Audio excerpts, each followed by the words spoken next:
Assalamualaikum warahmatullahi wabarakatuh.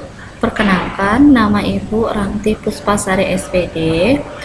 Di pertemuan 9 ini, Ibu membawakan mata pelajaran kewirausahaan dan materi yang akan Ibu sampaikan pada hari ini adalah rapid prototyping. Jadi sebelum kita memasuki materi ini, sebaiknya kita berdoa.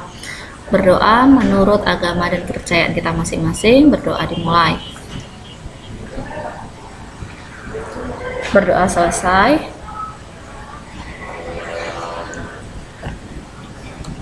Sebelum kita memasuki materi, sebaiknya kita harus mengetahui namanya kompetensi dasar.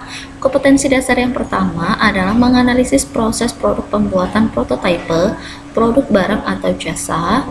Dan yang kedua, membuat alur dan proses kerja, pembuatan prototipe, produk barang atau jasa. Dan selanjutnya adalah tujuan dari pembelajaran. Tujuan pembelajaran yang pertama adalah peserta didik dapat mendefinisikan rapid prototype dalam sepeda motor.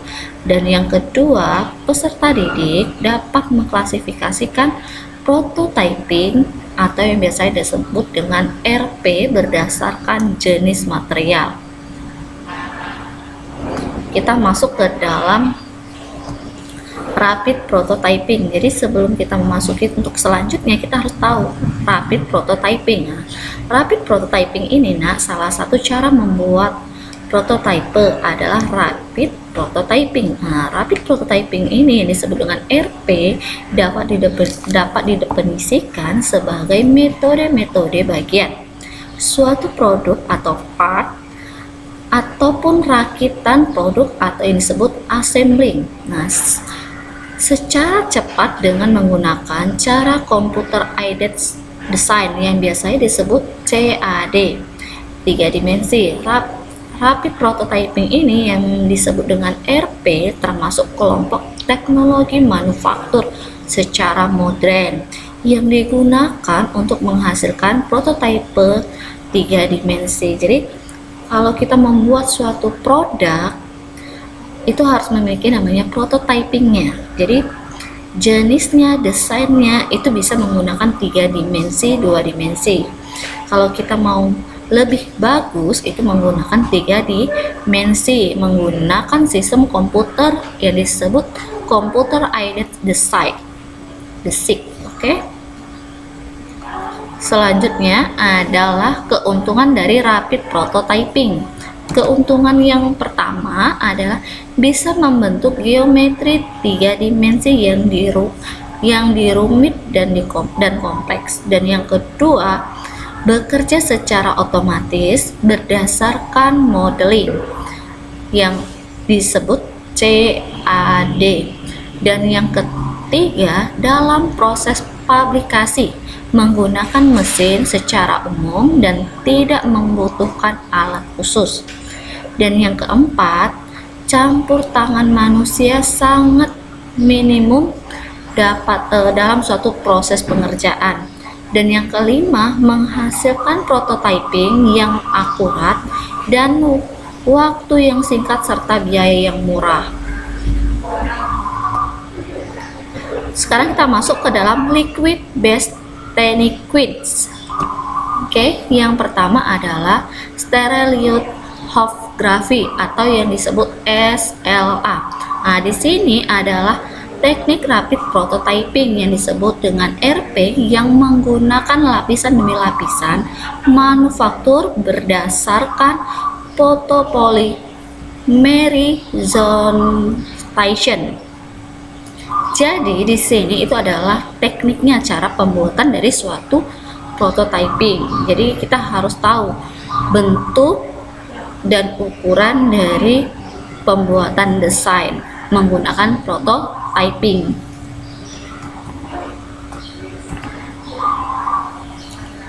Oke, kelebihan dari SLA yang pertama adalah memiliki keakuratan yang lebih tinggi dan menghasilkan surface finish yang baik.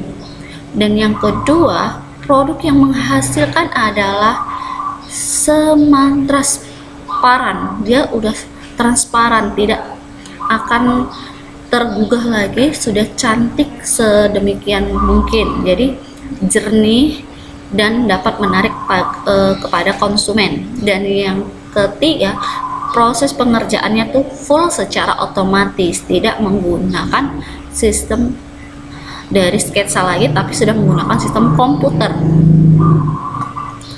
Oke, selanjutnya adalah kekurangan dari SLA. Yang pertama adalah jenis material yang bisa digunakan terbatas, dan yang kedua biaya pengerjaan dengan SLA itu relatif lebih mahal dibandingkan menggunakan metode rapid prototyping yang lain. Dan yang ketiga, setelah diproses dengan SLA seringkali membutuhkan itu penanganan yang lebih lanjut. Jadi bukan hanya sekali, 2 kali, dan 3 kali, berkelanjutan. Jadi itu kekurangan dari SLA.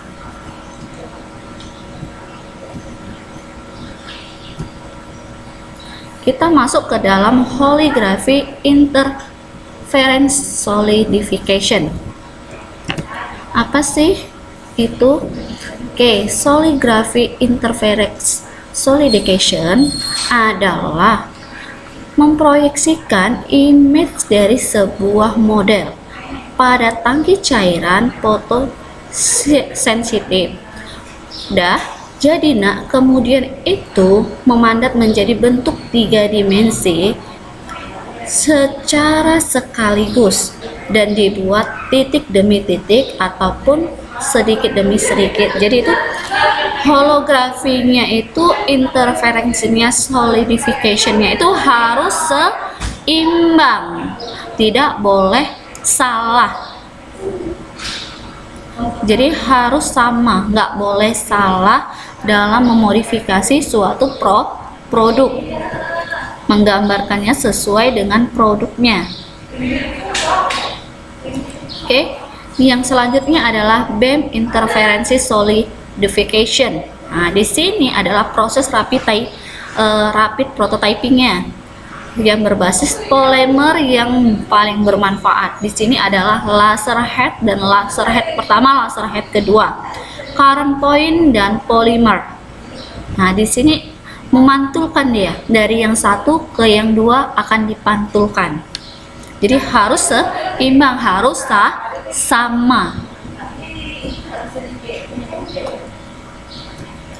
Oke, selanjutnya adalah Sol group carrying. Sol group carrying ini yang biasa disebut SGC memiliki 2 siklus utama, yaitu siklus pembuatan photomask atau siklus fabrikasi lapisan. Jadi lebih kurangnya itu membutuhkan waktu 2 menit untuk menyelesaikan semua operasi untuk membuat satu lapisannya. Jadi itu menggunakan 2 lapisan. Oke, kita masuk ke selanjutnya. Ini adalah tahapan pengerjaan solid group carrying.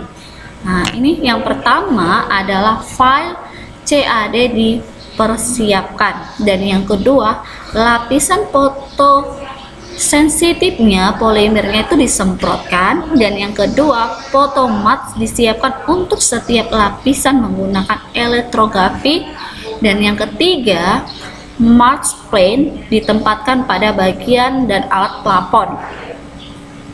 platform dan objek berada pada bagian bawahnya.